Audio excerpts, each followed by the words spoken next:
19ویں صدی کے شروع میں موتیوں کی صنعت نے ترقی کی، خلیج کے لوگوں کو آمدنی اور روزگار فراہم کیا۔ بہت سے باشندے نیم خانہ بدوش تھے۔ متحدہ عرب امارات کی بھرپور تاریخ تجارت میں جڑی ہوئی ہے۔ یورپ اور مشرق بعید کے سنگم پر واقع ہندوستان اور چین کے تاجر ریشم، مسالہ جات اور سامان یورپیوں اور خاص طور پر پرتگالیوں اور انگریزوں کے لیے زیادہ قیمتی لانے کے لیے سفر کرتے تھے۔ اس دور میں بیڈوون نے ابو ظہبی اور دبئی کے ریتلے صحراؤں کو اپنا گھر بنا لیا۔ ابو ظہبی قصبہ ایک اہم مرکز بن گیا۔ پرتگالیوں نے 16ویں صدی کے اوائل میں بحر ہند میں واسکو ڈے گاما کے راستے کی پیروی کے نتیجے میں پرتگالیوں نے کئی ساحلی شہروں کو برخاست کر دیا۔ اس کے بعد یورپی اور عمانی بحریہ نے 17ویں سے 19ویں صدی تک علاقائی پانیوں میں گشت کیا۔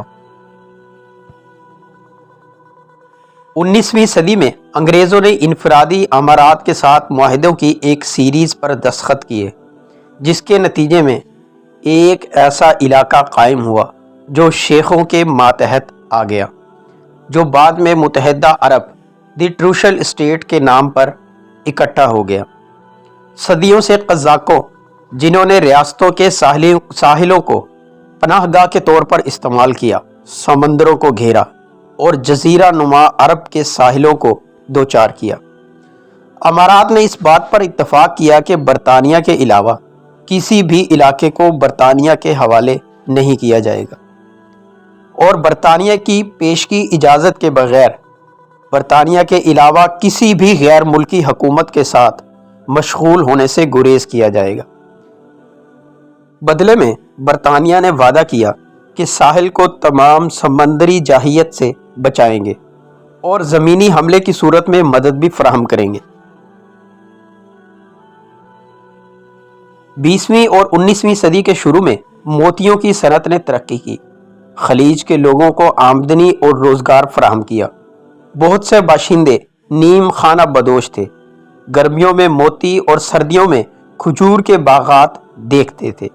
تاہم 1920 کی دہائی کے آخر اور 1930 کی دہائی کے ابتدائی معاشی بدحالی نے جاپانی ایجاد کے ساتھ ساتھ موتیوں کی صنعت کو ناقابل تلافی نقصان پہنچایا۔ 1930 کی دہائی کے اوائل میں تیل کمپنیوں کی ٹیموں نے متحدہ عرب امارات میں پہلا ارضیاتی سروے کیا۔ 30 مختصر سال بعد 1962 میں ابو ٹریٹی تقریباً ابو ظہبی نے اپنا پہلا خام تیل کا سامان بھیج دیا، جس نے بے مثال ترقی کر کے سفر کا آغاز کیا۔ ایچ شیخ زید بن سلطان النہان کو 1966 میں ابو ظہبی کا حکمران منتخب کیا گیا۔ شیخ زائد مرحوم کے دور میں تیل کی مستحکم آمدنی کے نتیجے میں مستقل ترقی اور بنیادی ڈھانچے کی ترقی کی اجازت دی گئی، جس میں ابو ظہبی میں سکول، رہائش، اسپتال اور سڑکوں کی تعمیر شامل ہے۔ اس کے علاوہ دیگر مراحت بھی اس میں شامل تھیں۔ برطانیہ نے خلیج عرب سے انخلاء کا اعلان 1968 میں کیا۔ شیخ زائد نے امارات کے درمیان قریبی تعلقات قائم کرنے کی قیادت کی۔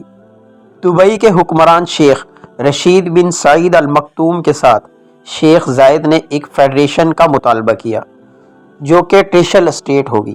ابو Dhabi, Dubai, Sharjah, Ajman, Umm Al Quwain اور فجیرہ کے حکمرانوں نے 18 جولائی 1971 کو دبئی میں منعقدہ اجلاس میں متحدہ عرب امارات بنانے کا فیصلہ کیا۔ ایک آزاد خود مختار ریاست کی بنیاد 2 دسمبر 1971 کو باضابطہ طور پر اعلان میں کیا گیا۔ چند ماہ بعد 10 فروری 1972 کو راس الخیمہ بالآخر فیڈریشن میں شامل ہو گیا۔ نوزائیدہ ریاست کا ایک عبوری آئین تھا، جس میں کہا گیا تھا کہ وفاق کے مفادات بنیادی مقاصد میں شامل ہوں گے۔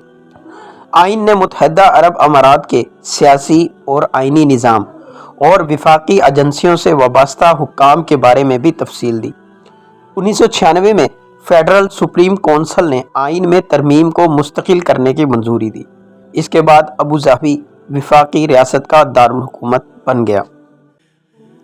متحدہ عرب امارات 2 دسمبر 1971 کو عرب لیگ اور 9 دسمبر 1971 کو اقوام متحدہ میں بھی شامل ہو گیا۔